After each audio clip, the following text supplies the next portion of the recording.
Marbury versus Madison was an important Supreme Court case which established the idea of judiciary review. After the case, the Supreme Court gave itself the power to override state law, declare laws unconstitutional, and to invalidate congressional law. In December 1801, Marbury issued a lawsuit against the president for denying him his commission, which was given to him by former President John Adams before he left office. Jefferson refused to acknowledge his commission and even destroyed the contract and replaced him in court. Ladies and gentlemen, I now call this court into order. We're going to be seeing Mr. Marbury as the plaintiff against James Madison as the defendant. Today, we start with the plaintiff. Mr. Marbury, you have the floor. In my hand, I hold the commission given by the Judiciary Act of 1801 passed by Congress. The Judiciary Act must be upheld.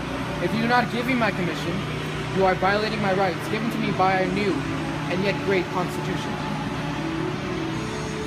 Thank you, Mr. Marbury. And now the defendant, Ms. Madison, has the floor.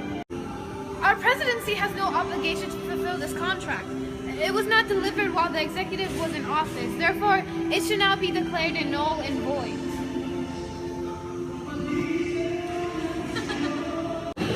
Thank you to both Mr. Marbury, the plaintiff, and Ms. Madison, the defendant, for giving your case here to me today. So I've come to a few decisions that's going to affect the way this is going to work. First, Mr. Marbury, you have the right to your commission.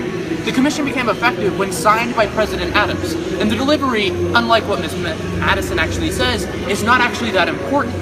But second, the Supreme Court cannot issue writs of mandamus. So while Mr. Marbury, you do deserve your commission, we cannot actually force the executive nor the legislative branch to actually observe it. So Ms. Madison, this is a victory for you.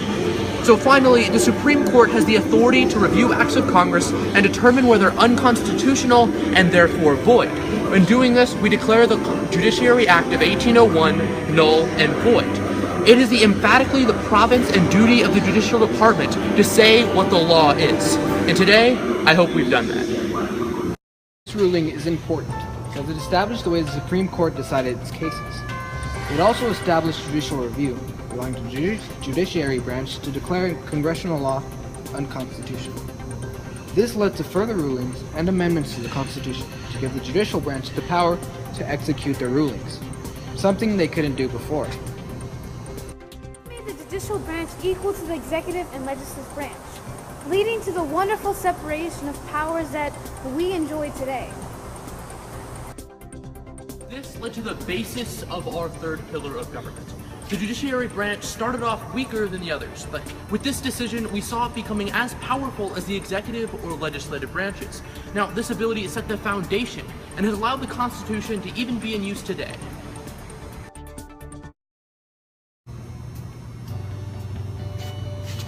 I'm Muriel Nava, I was John Marbury, and I lost. I'm Allie, and I was James Madison, and I was the winner of the case. I'm Travis, I was the judge, I decide all. And I was the camera guy. Oh, time for some bloopers. John Marshall, the evolution.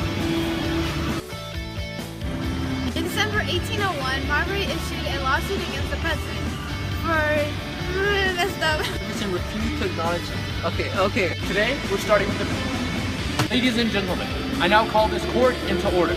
We're seeing Mr. Bob. I forgot to shoot.